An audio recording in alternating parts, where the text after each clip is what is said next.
How to turn on or turn off auto suggest passwords, passkeys, and verification codes on the iPhone 16 series.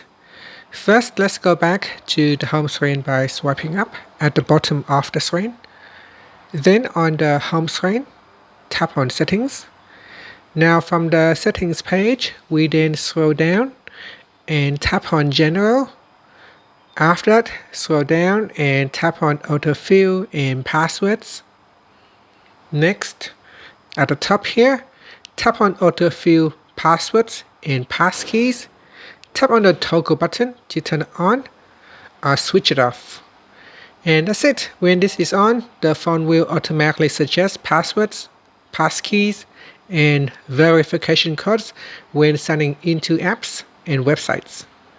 After, you can tap on the back key to go back to your previous settings page or swipe up to return back to the home screen. Thank you for watching this video.